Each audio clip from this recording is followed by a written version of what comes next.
அந்த கட்சியில இருந்து ஆள் சேர்க்கலாமா, இந்த கட்சியில இருந்து ஆள் சேர்க்கலாமா, சோஃபா கொடுக்கலாமா அப்படிலாம் பாக்குறாங்கல்ல.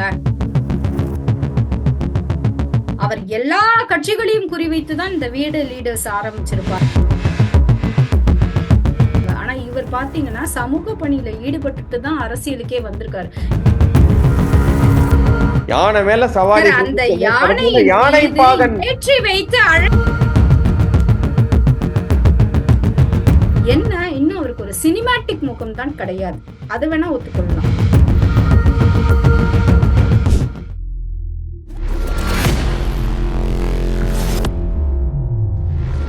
தமிழ் உறவுகளுக்கு வணக்கம். இன்று நம்மோட இணைப்பில் இருப்பவர் top political analyst from Chennai, Subha அவர்கள். வணக்கம். அண்ணாமலை இப்ப ஒரு புதிய இயக்கம் ஒன்று ஆரம்பிச்சிருக்கிறாரு. விஜய் அரசியல்ல ஜெயிச்ச உடனே அண்ணாமலைக்கும் ஆசை வந்து விட்டதா அப்படின்ற மாதிரி ஒரு நிறைய பேர் கொஸ்டின் மார்க் எழுப்புறாங்க. எப்படி பாக்குறீங்க sir? To be very frank, ஒவ்வொருவருக்கும் ஒரு ஆசை இருக்கிறது. ஆசைப்படுறதுக்கு ஒன்றும் தப்பு கிடையாது இல்ல. இப்போ நீங்க இன்றைக்கு 2026ல திமுக ஆட்சியில் இருந்தால் இன்னைக்கு முதலமைச்சர் யாரா இருப்பாங்க அப்படிங்கறது நமக்கு தெரிஞ்சிருக்கும். அதே அடுத்த துணை முதலமைச்சர் யாரா அவங்க வருவாங்க, இல்லைன்னா இளைஞரணி தலைவர் யாரா வருவாங்கங்கிறத நம்மளால சொல்ல முடிஞ்சிருக்கும். சோ ஆசைகள் எல்லோருக்குமே உண்டு, அதுல ஒண்ணும் மாற்று கருத்து கிடையாது. ஆனா தாவேகா ஜெயித்ததுனாலேயே இவருடைய அந்த ஒரு லீடர்ஷிப் குவாலிட்டியாக இருக்கட்டும், இல்லைன்னா இவருடைய அந்த வழிநடத்தும் தன்மையாக இருக்கட்டும், இல்லைன்னா இவருடைய கேப்பபிலிட்டியாக இருக்கட்டும், அந்த ஐடியாலஜி அபவுட் பொலிட்டிக்கல் அந்த மாதிரியான ஒரு வேர்டிங்ஸாக இருக்கட்டும், சோ இதெல்லாமே ரொம்ப வாஸ்ட். ரொம்ப காலமாக அவர் அதை சிந்தித்து, பொதுவாகவே நிறைய பேர் என்ன பண்ணுவாங்கன்னா அரசியலுக்கு வந்துட்டு ஒரு சமூக பணிக்குள்ள ஈடுபடுவாங்க. ஆனா இவர் பாத்தீங்கன்னா சமூக பணியில ஈடுபட்டுட்டு தான் அரசியலுக்கே வந்திருக்காரு. இன்னைக்கு நமக்கு வீத லீடர்ஸ் இல்லைன்னா மாற்றுவோம்ங்கிறது ஒரு விஷயமாக இருந்தாலும் கூட, இந்த விஷயத்த அவர் இந்த பாஜக ரஜினி கட்சி அதெல்லாம் திங்க் பண்றதுக்கு முன்னாடியே பல காலங்களாக செய்து வந்தார் அப்படிங்கிறது நிறைய பேருக்கு இங்க ஊடகங்கள்ல தெரியாத ஒரு விஷயம். சமூக பணியை செஞ்சுட்டு தான் அவர் அரசியலுக்கே வந்திருக்காரு. ஆனா அரசியல்ல அவருக்கு தமிழ்நாடு அப்படிங்கிறது ரொம்ப பிடிச்ச இடம். தமிழ்நாட்டுலதான் அவர் அரசியல் பண்ணணுங்கிறது அவர் ரொம்ப தீர்மானமா இருந்தாரு. எஸ், ஒரு சித்தாந்தம் தாங்கிய ஒரு தேசிய கட்சி அவரை என்னதான் வளர்த்து விட்டு ஆகாசத்தில் உட்கார வைத்து அழகு பார்த்தாலும் கூட, அவர் ஒரு ஒரு சில முடிவுகளை அவர் எடுக்கும் போது அந்த கட்சி சார்ந்து, கட்சி நலன் சார்ந்து, கட்சியோட குரோத்தை சார்ந்து எடுக்க வேண்டியதாக இருக்கு. அப்போ அது அவருக்கு நம்மளால ஒரு சுயமா செயல்பட முடியலையோ, நம்மளுடைய விஷனுக்கு இவங்க வரமாட்டேங்கிறாங்களோ. நம்மளே பார்த்தோம், அவர் அங்க இருந்த வரைக்கும் என்னதான் நம்ம என்டிஏல இருந்தாலும் ஒரே ஒரு அண்ணாமலை போதுமா அப்படிங்கிற கேள்வியை நம்மளே நிறைய முறை 100 முறை எழுப்பி இருக்கோம். அப்படி இருக்கும்போது அவர் இந்த இடத்துல அதை தான் சொல்றாரு. நான் இங்க ஒரு ஆள் பத்தாது, சோ நான் உங்களை மாதிரி நிறைய லீடர்ஸ் உருவாக்குறேன். அவருக்கு அங்க ஒரு புரோட்டோகால் இருக்கு. ஒரு தேசிய கட்சியில செயல்படுறதுக்கு ஒரு குட்டி வட்டம் இருக்கு. பொதுவாகவே என்ன சொல்லுவாங்கன்னா, நம்மளோட தாட்ஸ் டிஃபரெண்டா இருந்தா கூட 2 கட்சிகள்ல தான் அதை தைரியமா பேசலாம். ஒன்று சித்தாந்தத்தை ரொம்ப ஸ்ட்ராங்கா நம்புற பாஜக மாதிரியான கட்சிகள்ல அவங்க தாட்ஸுக்கு எதிர்வியூவா நம்மளோடது இருந்தா கூட தைரியமா அந்த இடத்துல நம்ம முன்வைக்கலாம். 2வது கம்யூனிஸ்ட்ல அப்படி நம்ம முன்வைக்கலாம். கம்யூனிஸ்ட் தோழர்கள் பார்த்திருக்கோம், சில இடத்துல அவங்களுடைய கருத்தை ஸ்ட்ராங்கா முன்வைக்கிறது முன்னாடி இருந்தாங்க. இப்போ சொல்லலாம், முன்பு ஒரு காலத்தில் இருந்தது.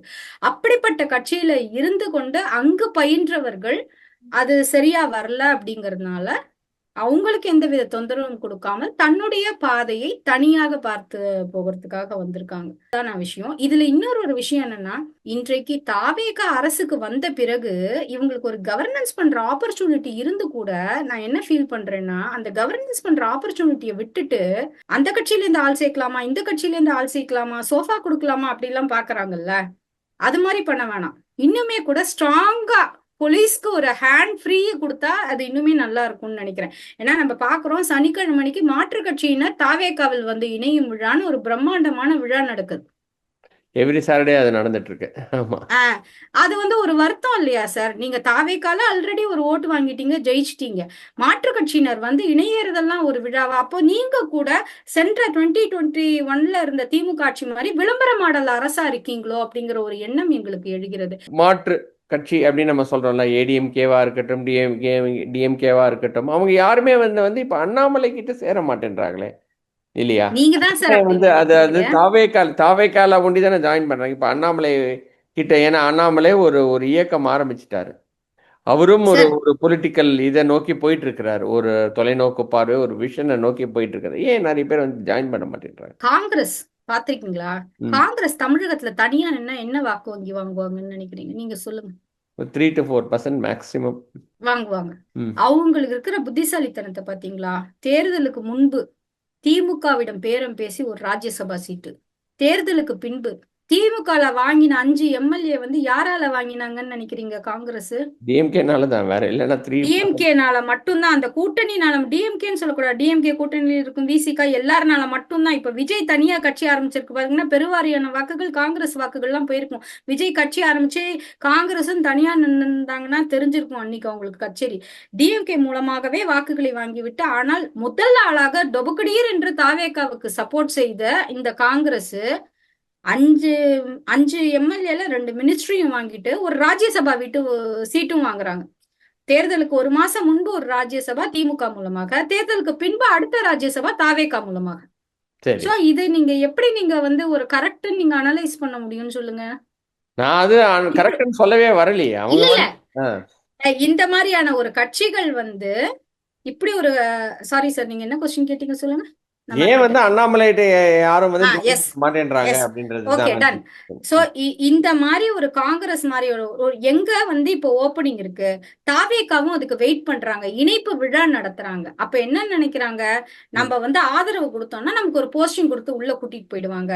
நம்ம பாக்குறோம் கீழே வந்து அதிமுக எம்எல்ஏ கேன்சல் பண்றாங்க, சபாநாயகர் ஜேசிடி பிரபாகர் அவர்கள் கிட்ட நான் இந்த அதிமுக எம்எல்ஏ பதவியை ராஜினாமா பண்றாங்க. மேல் மாடியில தாவேகால இணையறாங்க.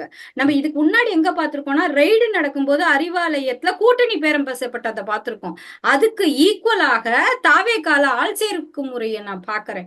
அப்படி இருக்கும்போது நீங்க எங்க உங்களுக்கான வெயிட்டேஜ் அதிகமா இருக்கோ, நான் சொல்றது பொறுப்பு பதவிகள்ல தான், நீங்க தவறா எடுத்துக்காதீங்க சார். பொறுப்பு பதவிகள் அந்த மாதிரியான விஷயத்துல எங்க உங்களுக்கு வெயிட்டேஜ் அதிகமா இருக்கோ அந்த மாதிரியான இடத்துல தானே வரும். சோ எங்க வந்து ஸ்வீட்ஸ் இருக்கோ அங்கதான் சார் ஈ வரும்.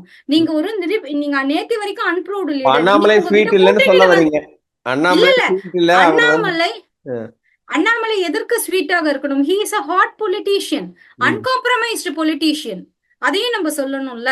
ம். ஏன்னா நீங்க நேத்து வரைக்கும் உங்களை திட்டினவங்க இன்னைக்கு உங்களுக்கு ஆதரவு தராங்கன்னு சொன்ன உடனேயே நீங்க அவங்களை கூட்டிட்டு வந்து மந்திரி சபையில கொடுத்து அழகு பாக்குறீங்களே. இவங்க யாருமே நேற்று உங்களை நம்பி வரவில்லை. நாம் நினைக்கிறோம் இன்றைக்கு அதிமுகவிலிருந்து தாவேகாவை நோக்கி சென்றவர்களுக்கு ஒரு சின்ன ஒரு கேப், ஒரு பாஸ் விழுந்திருக்கு. அவங்களுக்கான ஆப்ஷனாக அண்ணாமலை மாறி இருக்கிறார். ம். திமுக என்னும் ஆலமரம், கட்டடம், அண்ணா அறிவாலயம், சிமெண்ட் செங்கல் பூச்சிகளால் நிறைந்திருந்தாலும் உள்ளுக்குள்ள அங்கங்க உரசல்கள் இருக்கு. ம். அங்கேந்தும் மாவட்டத்திலிருந்து ஒன்றியத்திலிருந்தெல்லாம் நிறைய பேர் வந்து வீத லீடர்ஸ்ல ஜாயின் பண்ணிருக்காங்க அப்படிங்கிற ஒரு தகவலும் எங்களால் கேட்க முடிகிறது. நம்ம பரவலா பேசும்போது சேலம் மாவட்டமாக இருக்கட்டும், இல்லைன்னா நாமக்கலாக இருக்கட்டும். சோ அப்படி இருக்கும்போது அங்க ஒரு பேஸ் லெவல்ல ஒரு ஷேக் இருக்கு. ஆனா அதிமுகல பாத்தீங்கன்னா செங்குத்தாக எப்படி டிஎம்சி வந்து ஒரு செங்குத்தாக ஒரு பிளவுபட்டுருச்சோ வெஸ்ட் பெங்கால்ல, அந்த மாதிரி ஒரு பிளவுபட்டதுனால நமக்கு ஒரு தூண் உடைஞ்சா எப்படி சார் பெருசா தெரியும்? அதனால அதிமுக உடைஞ்சது நமக்கு பெருசா தெரியுது. ஆனா இங்க நிறைய செங்கல்கள் உடைந்து அங்கங்க ஓட்டையாக இருப்பதனால நம்ம அதை பெருசா கண்டுக்கல.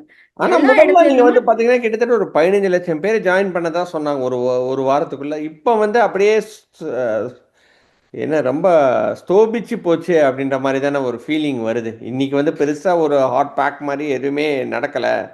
சார் அண்ணாமலை ஒரே ஒரு நிமிஷம், ரொம்ப 15 லட்சம் பேர் ஒரு வாரத்துல எல்லாம் ஜாயின் பண்ணல.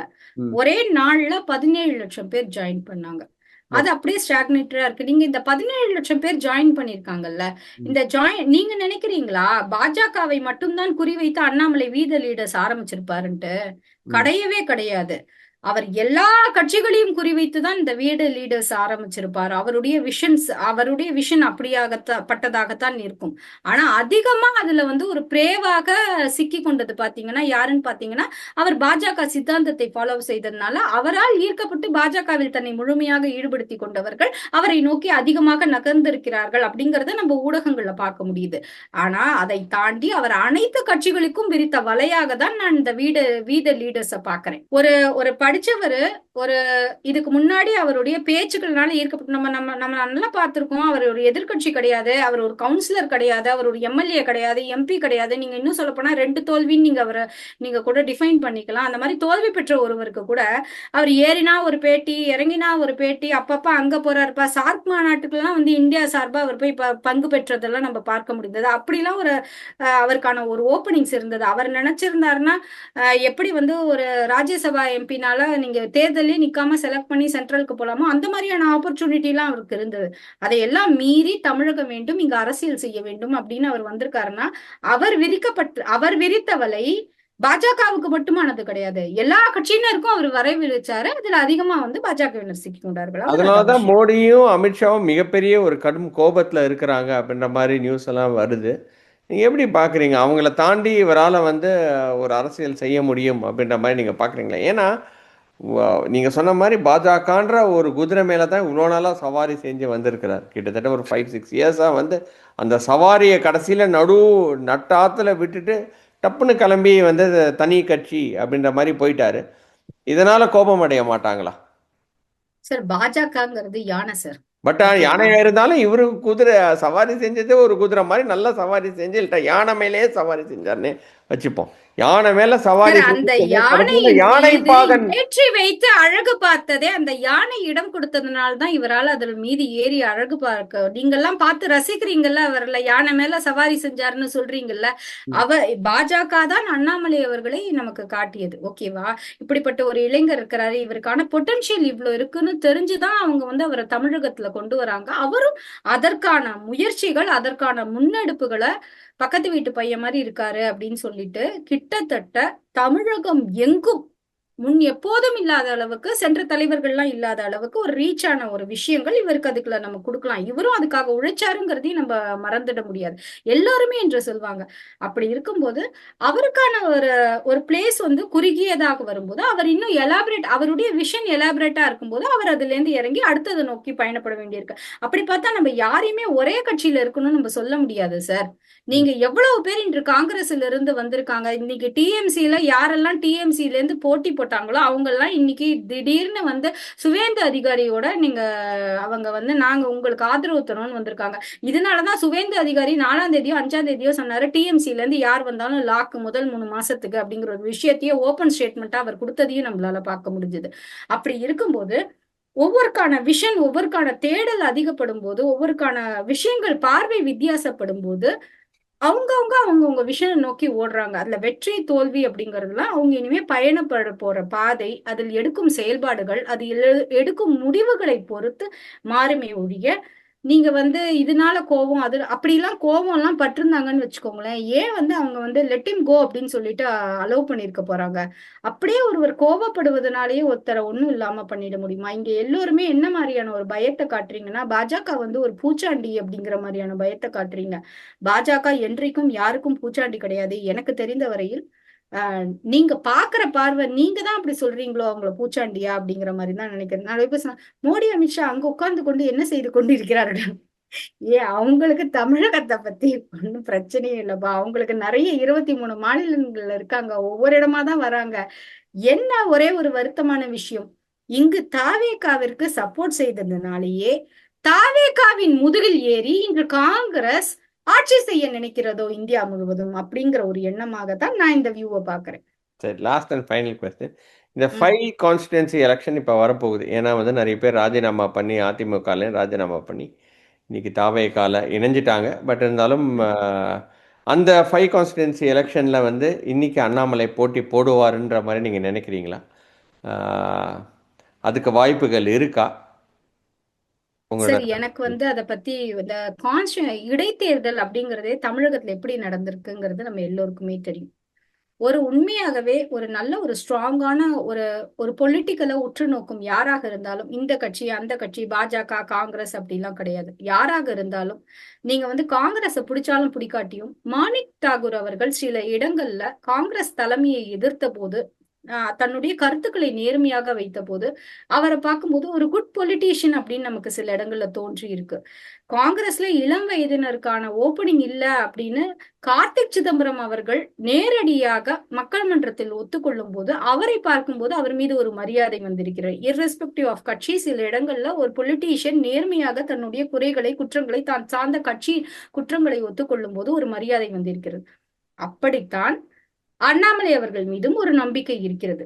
ஆனால் அண்ணாமலை அவர்கள் நிக்கணுமா வேண்டாமாங்கிறது அவருடைய தனிப்பட்ட விஷயம் சார். ஏன்னா நீங்க எப்படி தாவேகால யாருன்னே தெரியாம எங்க வேணா யார வேணா நிக்கலாம்னு சொல்லி ஒரு பர்சனை நிக்க வச்சு இன்னைக்கு தாவேகா விஜய்ங்கிற ஒற்றை பிம்பத்துக்காக ஆட்சியை பிடிச்சிருக்காங்களோ, அது மாதிரி அண்ணாமலையும் 234 தொகுதிகளில் எங்கு வேணுமானாலும் நிற்கக்கூடிய நபர்தான். அதற்கான ஒரு ஃபேஸ் வேல்யூ அவருக்கு இருக்கு அப்படிங்கிற, நீங்க சொல்ற மாதிரி இந்த கரிஷ்மேட்டிக் லீடர் அப்படின்னு சொல்லுவோம் இல்லையா, அந்த மாதிரியான கரிஷ்மேட்டிக் லீடர் தான். இன்னும் அவருக்கு ஒரு சினிமேட்டிக் முகம் தான் கிடையாது, அது வேணா ஒத்துக்கொள்ளலாம். ஆனா கரிஷ்மேட்டிக் முகம் அண்ணாமலைக்கு. இந்த 5 கான்ஸ்டிட்யூன்சி அப்படிப்பட்ட எலெக்ஷன்ல தலைவர் நிப்பாருன்னு நினைக்கிறீங்களா? அதுதான் மெயின். ஏன்னா அது சார், அவர் நிக்கிறதும் நிக்காதும் அவருடைய விருப்பம் சார். நான் அவர் கட்சி நிப்பாங்கன்னு நினைக்கிறீங்களா? யாராவது ஒருத்தங்க சரி, இல்லையே, அவர் கட்சியாகவே இன்னும் அறிவிக்கலையே, ஒரு இயக்கமாக தான் அறிவிச்சிருக்காரு. இந்த இயக்கத்திலிருந்து தான் இனி நான் தலைவர்களை உருவாக்க போகிறோம்னு சொல்லியிருக்காரு. இது கட்சியாக மாறுமா எப்படின்னா, எந்த மாதிரியான கட்சியாக மாறும், எந்த சித்தாந்தத்தில் அடிப்படையாக இருக்கும்ங்கிறதெல்லாம் நமக்கு தெரியாது சார். ஓகே, சோ அதனால வெயிட் பண்ணி தான் அவர் இன்னும் அதை பத்தி வெயிட் பண்ணி தான் பார்க்கணும். ஆனா ஒன்று தமிழகத்தில் இடைத்தேர்தல் எப்படி நடக்கும்ங்கிறது எல்லோருக்குமே நன்றாக தெரியும். ஆனால் தாவேகா இந்த 34 நாட்கள்ல 34 ஆல்மோஸ்ட் 40+ ஆயிடுச்சு நாட்கள்ல இவங்க மேல இருக்கும் அதிருப்தி கொஞ்சம் வளர விடாமல் கட்டுக்குள் வைத்துக் கொண்டார்களே, ஆனால் இந்த இடைத்தேர்தல் அவங்களுக்கு ஒரு பாசிபிளான முடிவு தான். ரொம்ப ரொம்ப நன்றி நம்மளோட கொஸ்டின்ஸ் எல்லாம் ஆன்சர் பண்ணதுக்கு. இன்னொரு வீடியோவில் சந்திக்கிறேன். அதுவரை நன்றி, வணக்கம். சுபா. Thank you sir, thank you.